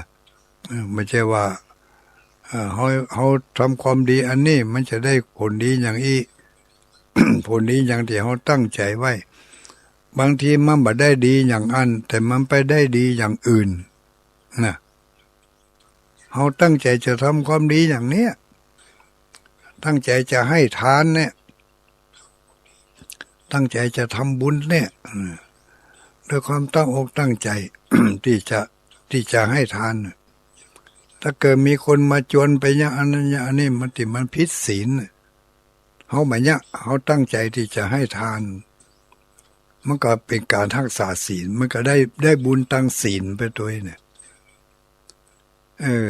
มันเป็นรัศมีของความดีอย่างเขาตั้งใจจะทำ จะทำดีอันอย่างสักอย่างหนึ่งนี่นะความดีอันนี้มันจะแผ่รัศมี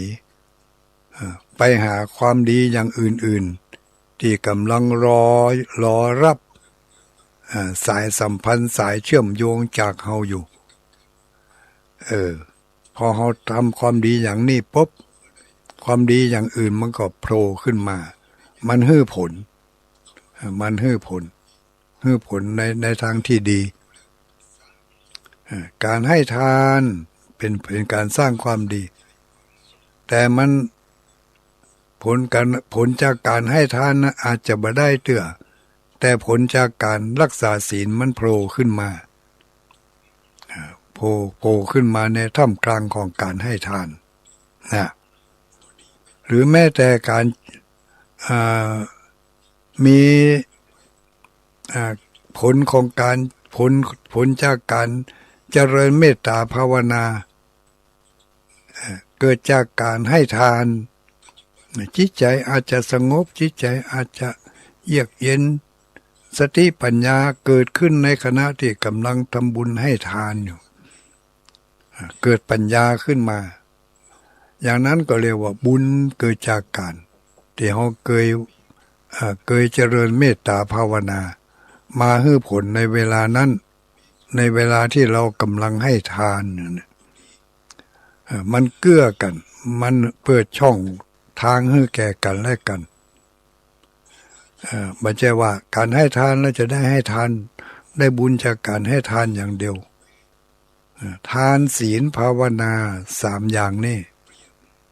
เราทำอย่างใดอย่างหนึ่งอีก2อย่างนั่นจะตามมาตามช่องทางตามโอกาสศีลสมาธิปัญญาเราปฏิบัติตามศีลสมาธิและปัญญามันก็จะเกิดขึ้นในเวลานั้นเราจะเจริญเมตตาภาวนาไหว้พระสวดมนต์เฮามีศีลเฮามีทานเกิดขึ้นในขณะนั้นตัวแต่เฮาบ่ฮู้ไงเฮาบ่ฮู้เพราะว่าเฮามุ่งแต่การไหว้พระสวดมนต์ทั้งที่การไหว้พระสวดมนต์นั่นแหละมีศีลมีสมาธิเป็นในตัวมีศีลมีสมาธิมีปัญญาไปตัวก็รวมความว่าในพุทธโอวาทหรือว่าคำสั่งคำสอนของพระสัมมาสัมพุทธเจ้า3อย่างเนาะ3อย่าง3แนวทางที่1คือการให้ทานแนวทางที่2การรักษาศีลแนวทางที่3คือการไหว้พระสวดมนต์เจริญเมตตาภาวนาศีลสมาธิปัญญา3อย่างนี้เป็นโอวาทปาติโมกข์นะทำอย่างใดอย่างหนึ่งอย่างอื่นก็ถือโอกาสแสดงผลออกมาแต่เฮาบ่ฮู้เฮาบ่ฮู้เพราะเฮาบ่ได้มีความนึกคิดไปในทางนั้นแต่มันก็เกิดนั่นแหละ อย่างที่ว่าเขาเตรียมตัวจะทำบุญให้ทานอย่างนี้เขาก็มีการเว้นจากการทำสิ่งที่บ่ดีมันก็เป็นศีลได้อานิสงส์ไปด้วย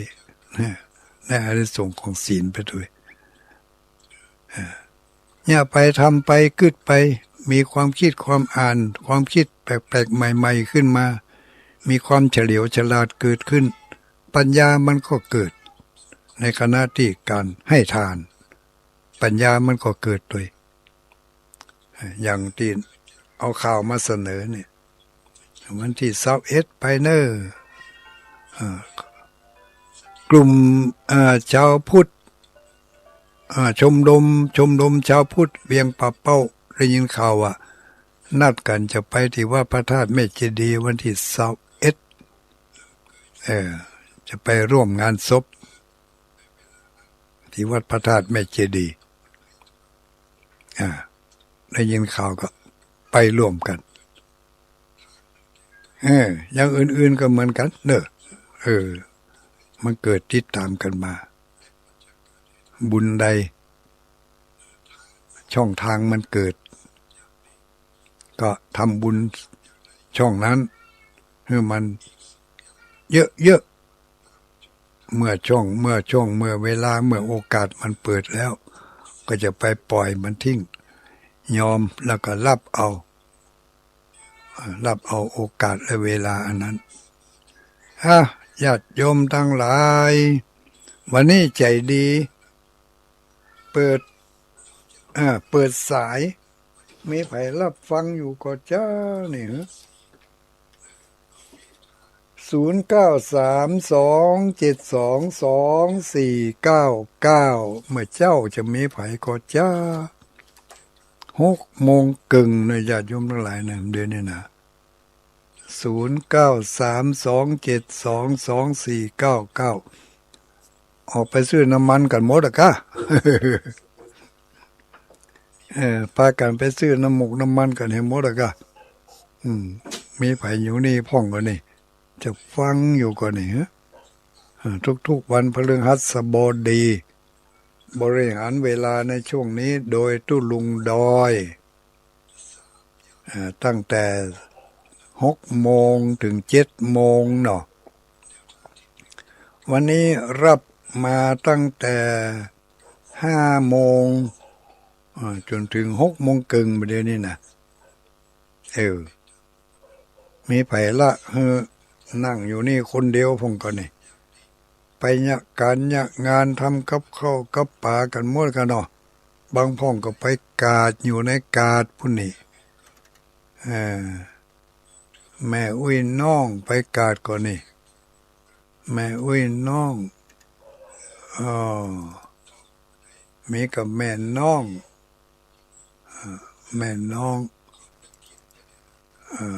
พิสมัยลำปางหมดเวลาแล้วเนอะตัวลุงนี่ถ้าคืนนี้ก็เมื่อคืนก็นี่มาได้นี่กับไว้สาท่านพระครูที่ถามธรรมะยามเจ้าจนหมดเวลาจนหมดเวลายังบ่หมดเวลาเต้อพิสมัยเขื่อนคำแสนแจ้งมาเนาะคุณน้องพรสันทราย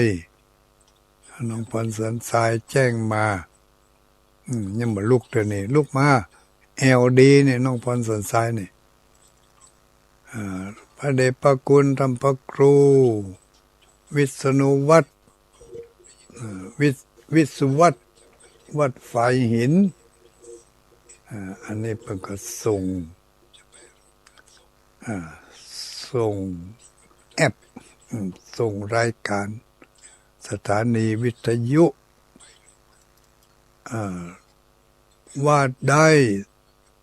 สีดาคนงามลูกจากประเทศเจ๊กมาแล้วกันนี่ไปซอกกินขี้เจ๊กนี่หมูนี่ ไปแอวประเทศเจ๊กประเทศจีน4 วัน4 คืน 5 วันเนาะ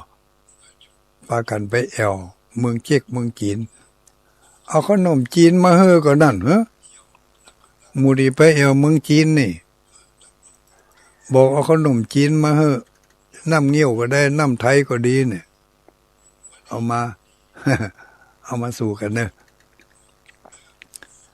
ชมรมปฏิบัติธรรมมีไผคุณลำจวน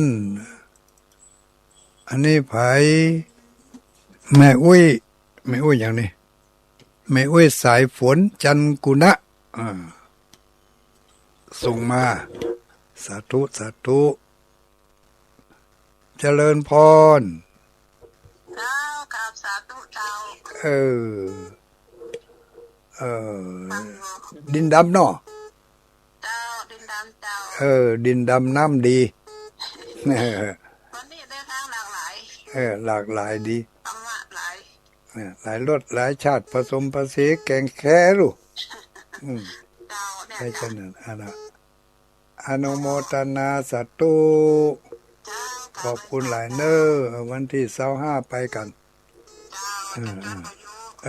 จนกันไปได้วิทยุใหม่สักเครื่องไปหู้แม่อุ้ยจันทิพย์โทรมาในสายนี้เนี่ย โทรมาในไลน์รับบ่ได้นะ093เนี่ยเจริญพรดูเจ้าไว้เจ้าเจ้าไว้ซา2983ไผนี่เขียวฟ้าเจ้าอ๋อเครือฟ้าเทียมฟ้า เทียมฟ้าฟังอยู่เจ้าเทียมฟ้าเทียมดินเนาะจ้าอนุโมทนาได้รับทราบข่าวแล้วเนอะจ้าแล้วจะจัดการให้ฟังอยู่ชัดเจนดีเจ้าเอากี่แผ่นบ่ได้บอกนี่เจ้าลืมเจ้าเอา2 แผ่นเจ้าโอ้อย่าเอานักถึง2 แผ่นก่อนดีใจให้คนอื่นด้วยกับเจ้าอนุโมทนาสาธุ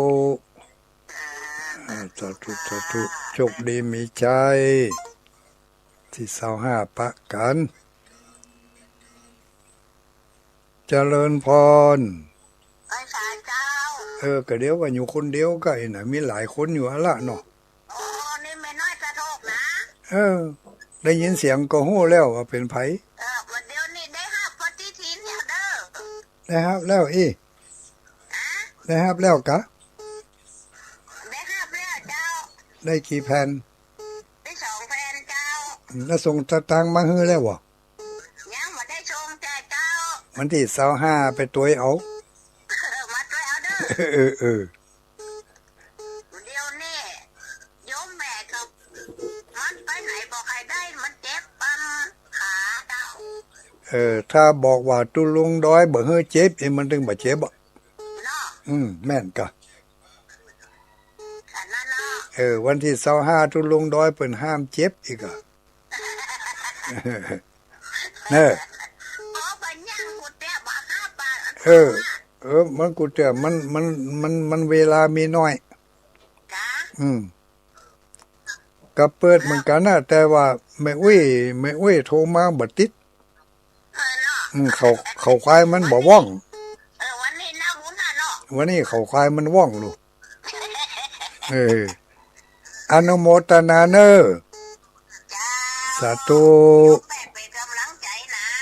ขอบใจหลายๆยินดีจัดหนักเป็นคนพิการอย่างนั้นเนบ่ถ้าพิการมันเป็นคนธรรมดาเนี่ยแม่ให้กินเท่านี้อันกะสาธุสุขภาพแข็งแรงถึงจะพิการตัวแต่ใจบ่ได้พิการเนอะแม่อุ้ยยายติ๊บโทรเข้ามาเบอร์093นี่เนอะโทรเข้าในไลน์รับบ่ได้แม่อุ้ยยายติ๊บแม่อุ้ยยายติ๊บอาจินะน่ะโทรเข้าเบอร์นี้เลย0932722499โทรเข้าในไลน์รับบ่ได้เนอะเพราะว่าเจริญพรใครเอ่ยบ้านสุกก็ชัดเจนอยู่เนาะ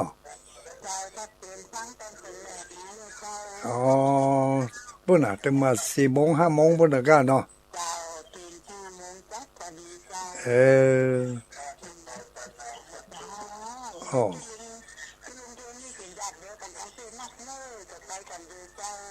ตุลุงเทนวัดบ่อทอง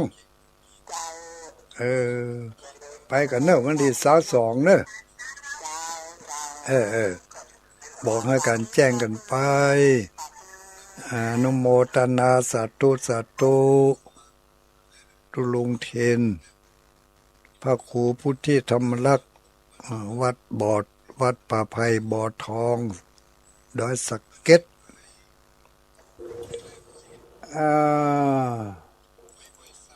ไหว้สาท่านพระครูสถิตสารคุณไหว้สาอันนี้แม่อุ้ยอย่างนี้แม่อุ้ยจันแม่อุ้ยน้องแม่อุ้ยน้องสาธุธรรมะเจ้านี่ไปกาดกับอุ้ยน้องไปซื้อน้ำมันกับตุนไว้ก็ กลุ่มคลื่นสีขาวนี่ไปนี่กลุ่มคลื่นสีขาวอาจารย์ธรรมปครูสาธิตธรรมปครูสาธิตธีระปัญโยเนาะแม่เรือนแสนต่อเจริญพรแม่อุ้ยไหวซามาเจ้ารับได้อยู่กันนี่ได้ค่ะแม่ขจานกันเนาะ107อ่ะ94มีวะถ้า90นี่ของดารุณีเนาะ90ของดารุณีส่งไปถึงไกลนะวันนั้นฟังไปถึงดอยนางแก้วบุญน่ะพอเลยดอยนางแก้วไปก็เป็น90ของดอยสะเก็ดบุญน่ะดอยสะเก็ดดอย90ของเชียงใหม่อนุโมทนาเนอะเนอะแม่อุ้ยเรือนแม่อุ้ยเรือนแสนต่อ0932722499มาเจ้าก็มีคนหลายอัลละอยู่รู้เนาะตั้งสายตะวันตกว่าได้พี่น้องสายวันตกเจริญพรเจ้าไว้สาเจ้าอันนี้พี่น้องสายใต้ ไหว้สาเจ้าอันนี้ไปหน่อยกัดนัดนะเจ้าไปกัดนัดกะบันดอนนั่นแหละปูเจ้าขอเอาอันข้าวหามมนุษย์ละข้าวหามหน่อย2 นาทีถึงนาทีปลายนะเจ้าไปให้มันยาวเนอะนาทีปลายได้ก็ได้เลยว่าไปเลยเหลือเวลาอยู่เจ้าน้ำตาหมดแดงนะเจ้าว่ามา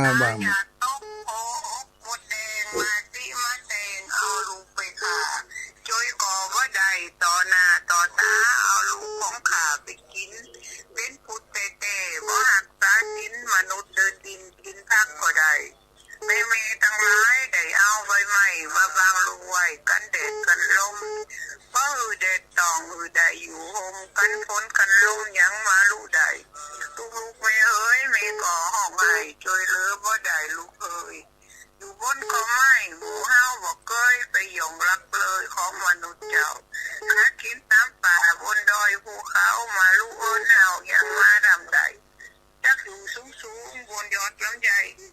บนสามซ้อนซ้ายเก็บง่ายนะเจ้าตีนะเจ้า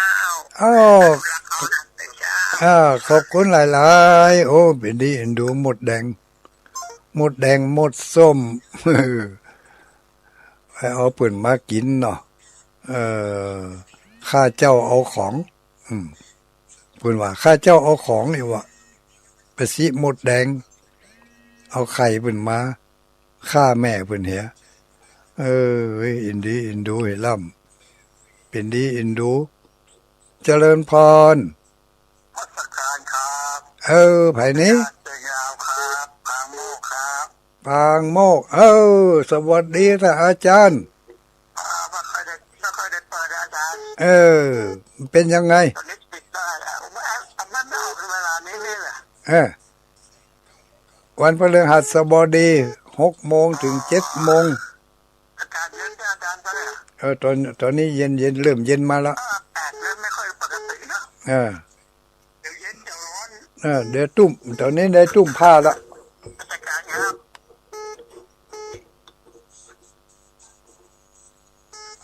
ขอบคุณหลายเนอะ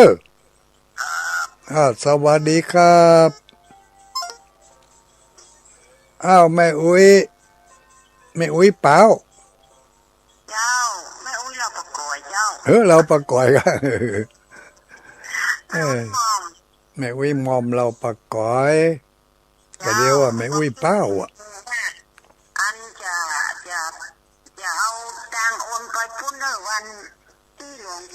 เตียนพระอาจารย์สมศักดิ์โอนไปไหนก็ได้ลูกปู่จะมาอยู่ค่ะไปไหนที่พระอาจารย์สมศักดิ์ก็จะอันนั้นน่ะสมศักดิ์โมโหเนอะ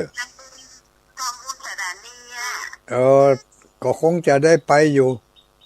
เจ้าถ้าจะเอาอาจารย์สมศักดิ์อันเอาให้จะโอนไปที่อาจารย์สมศักดิ์เราบอกให้อาจารย์สมศักดิ์ห้ามเม่มของเปิ้นนี่เนอะ เจ้า เออบอกอาจารย์สมศักดิ์ห้ามเม่มของตุลุงด้อยไหนอีกอ่ะอนุโมทนาสาธุเจ้าไหว้ศาลนะเจ้าอ้าวโชคดีมีชัยขอบใจหลายๆ0932722499มาเจ้าก็มีมาคืนก็หลายต่างประเทศว่าจะได้บ่งุนเนอวันนี้นะเจริญพรไหว้ศาลเจ้า7592กะเจ้าลูกไหนมานี้มันตรงกล้วยตรงกล้วยตำบลมันเอื้อมเจ้าจังหวัดลำปางกำลังได้ยินบ่เดี๋ยวนี้โทรมาครั้งแรกกะโตมาหลายปีแล้วเจ้า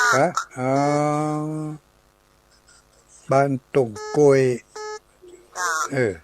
ตำบลบ้านเอื้อมเจ้าวันที่25ได้ไปเอาหากันอยู่กะวันที่25เขาควายลังว่องอยู่กะน่ะไปเอาวันที่25ได้เลยจะเอาไปตัวจะแอ้กับแม่เอาไปตัวสัก10แผ่นจะไปเฮือตกข่าวเนอะวันที่25ไปซ้อไปซ้อไปซ้อพออันตู้กาแฟอยู่ที่ไหนตู้กาแฟของเวียงป่าเป้าของตู้ลุงดอยเนอะไปซ้อกินกาแฟแล้วก็ไปเอาปฏิทินได้เลยสบายดีกินข้าวลำน้ำลงนอนรับสาธุสาธุอนุโมทนาขอบคุณขอบใจเนอจกดีมีใจเนอสาธุสุขภาพแข็งแรงแข็งแรง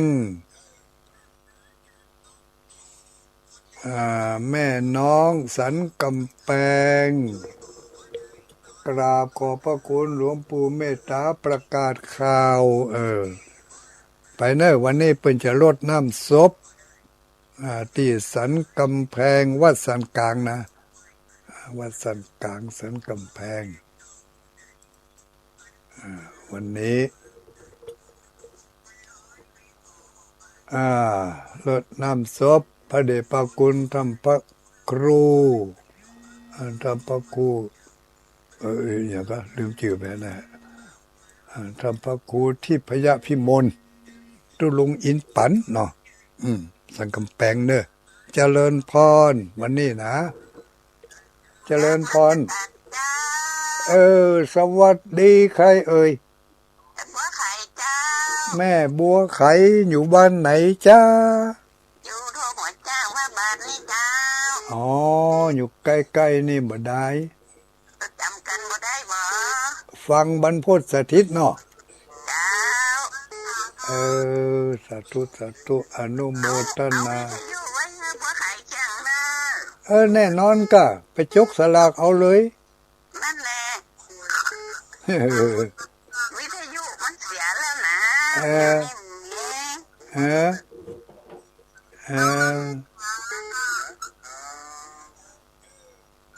ได้เลยเนอะสาธุสาธุนะสาธุสาธุอนุโมทามิเอาข้าวผัดราดน้ำปูมาตัวเนอะจะเอาข้าวผัดน้ำปูไปตัวสาธุสาธุ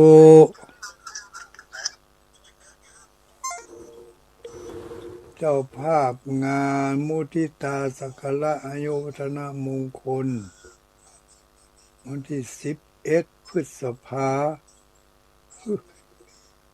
วันนี้วันที่หยัง11 พฤษภาวันนี้ วันที่11 พฤษภาคมมีงานทำบุญอายุวัฒนมงคลทำพระครูวิสิทธินวการว่าที่เจ้าคณะตำบลแม่เจดีตำบลสันสลีอันนี้ก็ใครจะร่วมทำบุญก็เชิญเนอะวันที่11 พฤษภาคมอันนี้ก็แจ้งมาเมื่อเดี๋ยวนี้เนาะเจริญพรขอถวายความเคารพกับนักวิชาการท่านเจ้าเจริญพรไผเอ่ยมาจากวัดหอมบุญแผนเก่าของ104.5นั่นเนาะวัดหอมบุญวัดหอมบุญผมจะลุงมานี่ครับวันนั้นป้ากันก็วันนั้นผมเข้ารอบแรกเวลาบ่ายโมงครับแต่ที่เปิ้นนำหลวงอาบศพมานั้นมันมาตอน4 โมงเย็นเนาะผมไปถึงปุ่นบ่าย2เปิ้นเข้ารดน้ำศพพอดีอันนั้นยังเป็นนอกเวลาที่เป็นพระราชทานน้ำหลวงอาบศพอยู่ก็เนาะนอกกะก่อนเวลาหรอก่อนเวลาอยู่ก็ต้องได้ป้ากับทั้งวันวันที่22ได้มาก็หาท่านเจ้าวันที่22จะได้ไปอยู่ได้อยู่แนวก็ต้องไปละวันนั้นทำพระวันนั้นท่านทุลุงทุกทำพระครูอย่างก็ครูวิโรจน์จริยานุกูลดรนะคะมันจะมีผ้าลูกวัดอยู่2 ลูกคือผ้าอาจารย์สมเพชรปัญญาโนเนาะอาจารย์สมเพชรจองตั๋วไว้แล้ว